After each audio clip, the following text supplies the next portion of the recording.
जंगबंदी का ड्राफ्ट तैयार, ईरान की मंजूरी का इंतजार। अमेरिका सीज फायर मुआहदे के लिए तेहरान के जवाब का मुंतजिर। वज़ीर ख़ारजा ने कहा, ईरान की जानिब से अब तक जवाब नहीं मिला। अमरीकी तजवीज़ पर आज जवाब मौसूल हो जाना चाहिए। उम्मीद है तेहरान संजीदा बात मुज़ाकरात के अमल की तरफ जाएगा। साथ ही ये भी कहा कि गुज़िश्ता रात ईरान पर किए गए हमले ऑपरेशन एपिक फ्यूरी का हिस्सा नहीं थे। अगर अमेरिका पर मिसाइल फायर किए गए तो जवाब हम देंगे। ईरान के मामले पर सदर का मौक़िफ़ वाज़ेह है, उनके पास जौहरी हथियार नहीं होने चाहिए। जर्मनी में मीडिया से गुफ्तगू में कहा, हम हिजबुल्लाह के साथ मुज़ाकरात कर रहे हैं, ना ही करेंगे। सिर्फ लबनानी हुकूमत से बात होगी।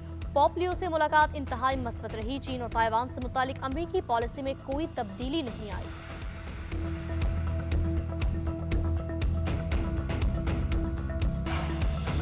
अमरीकी तजवीज़ पर अभी हतमी नतीजे पर नहीं पहुंचे। वाशिंगटन को अभी कोई जवाब नहीं दिया। ईरान ने बता दिया। वज़ीर ख़ारजा की आबना हमस में अमरीकी कार्रवाई की मज़म्मत।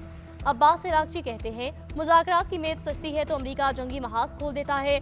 जब भी सफारती हल का मौका आता है, अमरीका गैर ज़रूरी फौजी मुहिम जोई का रास्ता अपनाता है। क्या ये दबाव डालने की भोंडी हिकमत अमली है? किसी तखरीबकार की जानिब से अमरीकी सदर को नई दलदल में धकेलने की कोशिश हो रही है। दुश्मन चाहे कोई भी कुछ भी कर ले, ईरानी अवाम दबाव के सामने झुकने वाले नहीं। मिसाइल के ज़खायर से मुतालिक अमरीकी मीडिया रिपोर्ट्स का हवाला देते हुए ईरानी वज़ीर ख़ारजा ने कहा, हमारे मिसाइल का ज़ख़ीरा 28 फरवरी के मुकाबले में 75% नहीं बल्कि 120% है।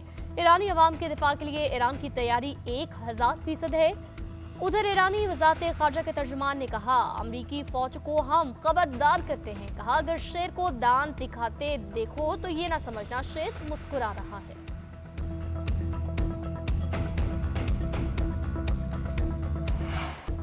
आबना हमस एक बार फिर मैदान जंग बन गया। अमेरिका और ईरान की समुद्र में झड़पें, दोनों को एक दूसरे पर जंगबंदी की खिलाफ वर्जियों का इल्जाम। सीज फायर बरकरार होने का दावा भी कर दिया। ईरान ने अमरीकी बहरी जहाजों पर हमले की वीडियो जारी कर दी। अल जज़ीरा के मुताबिक अमरीकी बहरिया का ईरानी तजारती जहाज पर हमला, एक एहलकार जाम बहक, 9 जख्मी, 4 लापता अफराद की तलाश जारी है। अमरीकी बहरिया ने गुज़िश्ता रात ईरानी परचम बरदार तजारती जहाज को निशाना बनाया, जिसके बाद आग भड़क उठी। उधर अमरीकी सेंट्रल कमांड के ईरान के जजीरा क़ुश्म और बंदर अब्बास पर हमले की तस्दीक। कहा, ईरान के हमले का जवाब दिया। ईरानी अफवाज ने अमरीकी बहरी जहाजों पर मिसाइल, ड्रोन और छोटी कश्तियों से हमला किया। अमरीका ने जवाब में उन तंजीबात को निशाना बनाया जहां से हमला किया गया था। तेहरान के हमलों में अमरीका को कोई नुकसान नहीं हुआ। उधर ईरान की मरकजी फौजी क़यादत ने कहा, अमरीका ने ऑयल टैंकर और बहरी जहाज पर हमला किया। जवाब में हमारी फोर्सेस ने अमरीकी बहरी जंगी जहाजों को निशाना बनाकर उन्हें नुकसान पहुंचाया।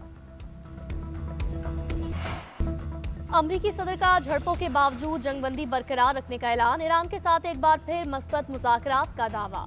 जल्द मुआहदा न करने पर फिर हमलों की धमकी दी। मीडिया से गुफ्तगू में ट्रंप ने कहा, झड़पों के बावजूद सीज फायर बरकरार है।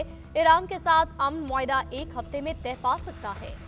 सदर ट्रंप का आबना हमस से 3 अमरीकी जंगी जहाजों से कामयाबी से गुजरने का दावा। कहा, ईरानी हमलों से जहाजों को कोई नुकसान नहीं पहुंचा।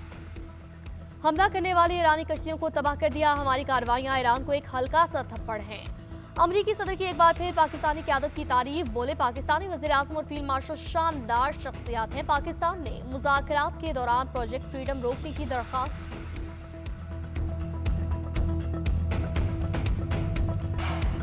पाकिस्तान की अमरीकी फोर्सेस के ज़ेर कब्जा जहाजों पर सवार पाकिस्तानी और ईरानी अमले की वापसी की कोशिशें। नायब वज़ीर आज़म का सिंगापुर के वज़ीर ख़ारजा यूएन बालकृष्णन से टेलीफोनिक रब्ता। सिंगापुर के करीब मौजूद जहाजों की 11 पाकिस्तानी और 20 ईरानी अराकीन की बाहिफाजत वापसी और देखभाल में सहूलत फराहम करने की दरख्वास्त की। दफ्तर ख़ारजा और मुतल्लिका इदारे पाकिस्तानी शहरियों की जल्द वापसी के लिए अमरीकी हुक्काम से राब्ते में रहे। नायब वज़ीर आज़म का ईरानी वज़ीर ख़ारजा से राब्ता। जहाज के ईरानी अमले की पाकिस्तान के रास्ते वापसी में सहूलत देने बारे आगाह किया।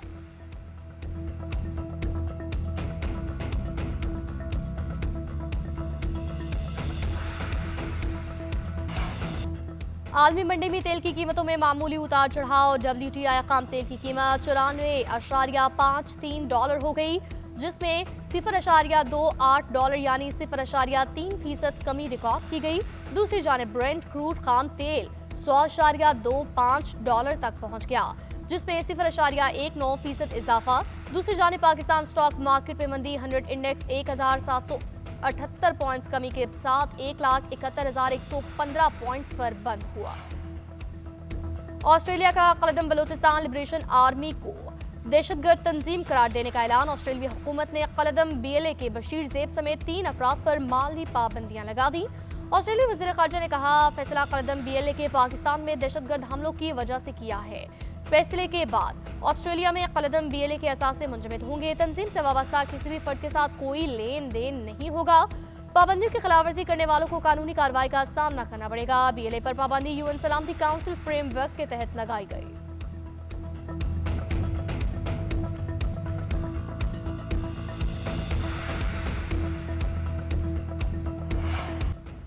वज़ारत दाखिला का मुत्तहिदा अरब अमारात से पाकिस्तानियों की बेदखली की खबरों का नोटिस सोशल मीडिया पर मखसूस अनासर की जानिब से प्रोपेगेंडा मुस्तरद किया गया। UAE से पाकिस्तानियों की मुबैना बेदखली की खबरें बेबुनियाद करार। तो वज़ारत दाखिला ने कहा, अरब अमारात में किसी मुल्क या फिरके के खिलाफ मखसूस डिपोर्टेशन मुहिम नहीं चल रही। अमारात से बेदखली सिर्फ मेजबान ममालिक के कवानीन की खिलाफ वर्जी पर होती है। मन घड़त खबरें मजमूम मकासद के लिए फैलाई जा रही हैं। पाकिस्तानी शहरी बदस्तूर UAE के वीजे हासिल कर रहे हैं।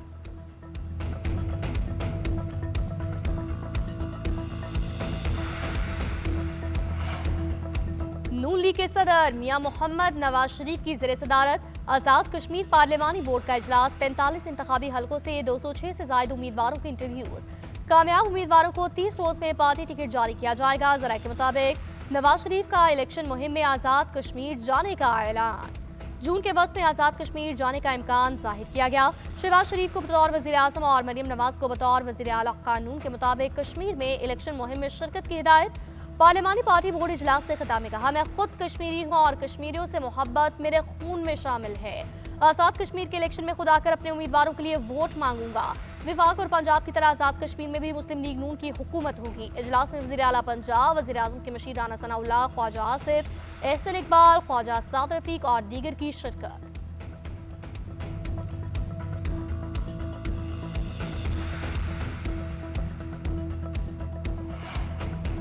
मुल्क की मईशत के लिए बड़ी खबर। IMF ने पाकिस्तान के लिए $1.2 अरब की अगली किस्त की मंजूरी दी।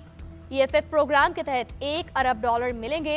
मौसमियाती तब्दीली के RSF प्रोग्राम के तहत $20 करोड़ मिलेंगे।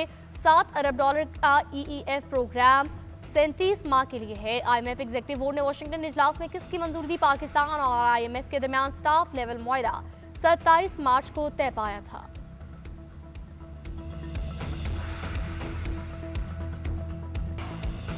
माल के हक में हर तबके ने अपना किरदार बखूबी निभाया। पाकिस्तानी मीडिया ने दुश्मन के मनफी बयानिए को परवान नहीं चढ़ने दिया।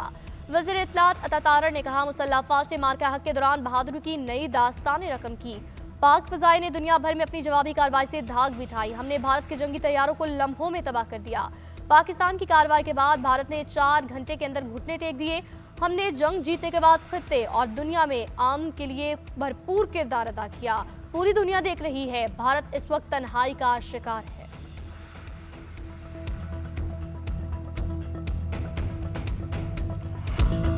माल के हक को 1 साल मुकम्मल हो गया। मुल्क भर में पाक फौज के हक में रैलियां निकाली गईं। पाक अफवाज को खराज तहसीन पेश किया। रैली के शुरका ने कहा, पाकिस्तानी अफवाज ने भारत को इबरतनाक शिकस्त देकर मोदी का गुरूर खाक में मिला दिया। मोदी ने दोबारा हिमाकत की तो ऐसा जवाब मिलेगा, नस्लें याद रखेंगी। हम अपनी अफवाज के साथ हैं और हमें अपनी अफवाज पर फख्र है। मुस्तकबिल में भी किसी ने अगर पाकिस्तान की तरफ मैली आंख से देखा तो इसका अंजाम वैसा ही होगा। जबकि पंजाब भर में माल के हक की सालगिरह शायाने शान तरीके से मनाई जा रही है।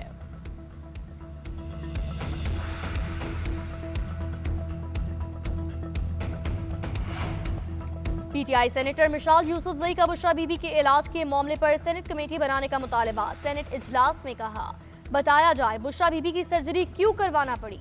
सेनेट की कमेटी जेल जाकर मामले को देखे। सेनेटर फौजिया अरशद बोली कि ये कैसा इत्तेफाक है कि बुशरा बीबी और बानी PTI को दोनों को आंख की बीमारी हो गई। ये तशवीशनाक है। विफाकी वजीर तारिक फजल चौधरी ने बताया, बानी PTI और बुशरा बीबी को सहूलियात की फराहमी में कोई कमी नहीं की जा रही।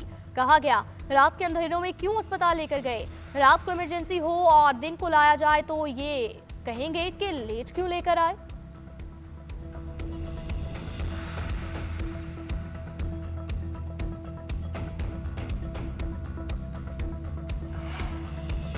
बुशरा बीबी से अहले खाना की मुलाकात। जाती मौलिज की रसाई की दरख्वास्त पर समाअत। इस्लामाबाद हाई कोर्ट ने सुप्रिंटेंडेंट अडियाला जेल को 12 मई को जाती हैसियत में तलब कर लिया। सुप्रिंटेंडेंट अडियाला जेल को तफसीली रिपोर्ट पेश करने का हुक्म। जस्टिस सरबार मोहम्मद ताहिर ने 2 सफात का हुक्मनामा जारी किया।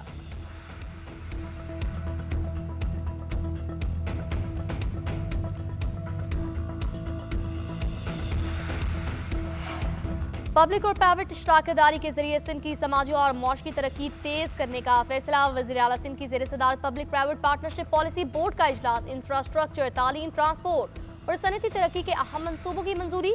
सिंध के 30 टीचर ट्रेनिंग इंस्टीट्यूट्स में BEd प्रोग्राम्स को मजबूत बनाने और सूबे भर में व्हीकल फिटनेस इंस्पेक्शन सेंटर बनाने का फैसला। मुराद अली शाह ने कहा, कमर्शियल गाड़ियों की कारकर्दगी बेहतर बनाने के लिए अहम कदम है।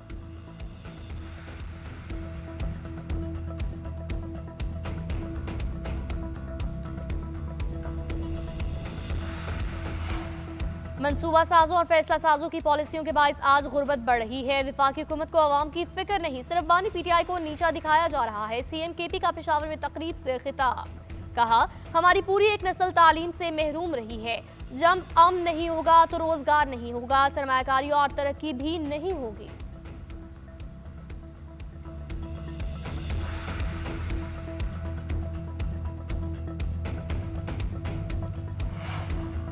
वज़ीर आला बलोचिस्तान सरफराज बुगटी से एशियाई तरक्याती बैंक की कंट्री डायरेक्टर की मुलाकात। आबी वसाइल, ज़राअत, मिनरल एंड माइन समेत मुख्तलिफ शोबों में सरमायाकारी के मौके और तरक्याती मनसूबों पर बातचीत। एशियाई तरक्याती बैंक का खिची केनाल और आबी और ज़रई तरक्याती मनसूबों में वसीउल मुद्दती सरमायाकारी के लिए माली मुआवनत में दिलचस्पी का इज़हार। तालीम, सेहत, इंफॉर्मेशन टेक्नोलॉजी, स्किल्स डेवलपमेंट और रोजगार के काबिल अमल मनसूबों में इश्तराक हिकमत अमली पर इत्तफाक।